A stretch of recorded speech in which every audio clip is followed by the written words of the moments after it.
सुनो, ये आता है इसलिए आता है कि आप अपने समूह की जो बैठक करेंगे जमीन तो बैठ के करिए, कोई दरा वगैरह ले तो दरा खरीदना होगी। अब एक रजिस्टर लेना पड़ी है, समूह जो होता है कि नहीं मीटिंग होती है आगे पीछे होती है ना, तो जमीन पे उसके अलावा आपको एक रजिस्टर लेना है, आगे पीछे पेन लेना है जिससे लिखा पढ़ी करिए अपने समूह के मुहर में जो समूह का नाम है हा? तो वो मुहर बन रही है। इन सबका ले के लिए खरीदेंगे तुम्हें 2500 रुपया समूह में आता है, ठीक है। उसके बाद आता है दिवाली पहले 15,000 आता था, अब ये आने लगा है 30,000। अब नए जो समूह बनेंगे उनमें 30,000 आएगा, ठीक है।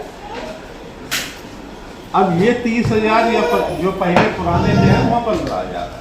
ये इसलिए है कि आपस में लेन देन कर, किसी का 2,000 किया सकता है, प्रस्ताव लिखो, अब मैंने करवा लिया, काम चलाओ और जमा कर दीजिए, ठीक है। ये पैसा निकल हमने काम चलाए दिए, उसमें वापस जमा कर दो, दूसरे का काम पड़े तो दूसरा निकलना है, ठीक है। उसके बाद आता है आपके यहाँ CIF आता है, ये आता है अभी तक आता रहा है 1,10,000 रुपया, ठीक है। अब ये बढ़ गया है, जैसे वो बढ़ गया 30,000 हो गया 15 का, अब ये हो गया है 1,50,000, ठीक। इसको भी जैसे ये निकालना है इसे निकलवा ली, अब पैसा ज्यादा हो गया ना पहले। तो ये सब निकलेगा कैसे? ये आपका जो गांव जो अपना समूह है ना उसकी मीटिंग कराएं, 10, 11, 12 जो महिलाएं बैठ कर मीटिंग कराएं, सब बात करें इसका कितने पैसे लेना है।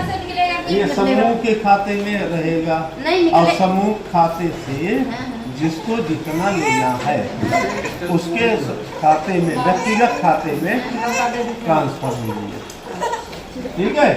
अब देखो अगर नगद कोई मान लो नगद निकाल, अब कोई 10 ले रहा, कोई 15 ले रहा तो गड़बड़ हो जाएगा, है ना।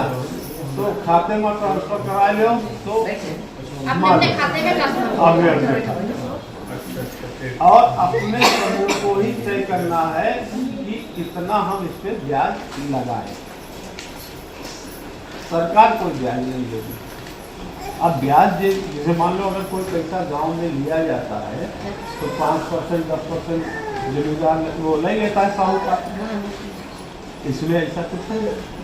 और जब तुम्हें आवश्यकता है तब वहाँ मीटिंग की, बैंक गए, प्रस्ताव लिखवा किया, पैसा ट्रांसफर किया, फिर उसको अपना धीमे धीमे वापस से ज़्यादा 12 है तो केवल 18,000 या 15,000 रुपया केवल इनसे आएगा है, आवश्यकता है ज़्यादा, तब तुम अपने समूह का CCL करवाओ।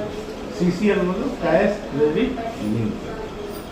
अब यहाँ से बैंक का काम शुरू हुआ, ये पैसा बैंक, ठीक है। ये जब पहली बार देखो, पहली बार जब बैंक करेगा तो 1,50,000 करेगा, ठीक है। अब देखो तुम्हारे पास 1,80,000 वो था, 1,50,000 बैंक दिया रहा तो 3 लाख के ऊपर हो गया।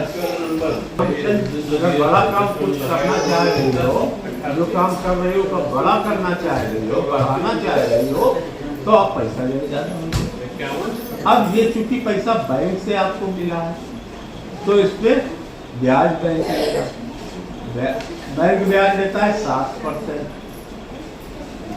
100 रुपया 1 साल रखते हो तो 7 रुपया बैंक लेगा, ठीक है। अगर 1 महीने के हिसाब से लिखियो तो 60 पैसा केवल देगा, 60 पैसे में पैसा ब्याज मिल पाओगे पैसा बताओ। अब अगर इस 1.5 लाख का जो लोग मिल है उसको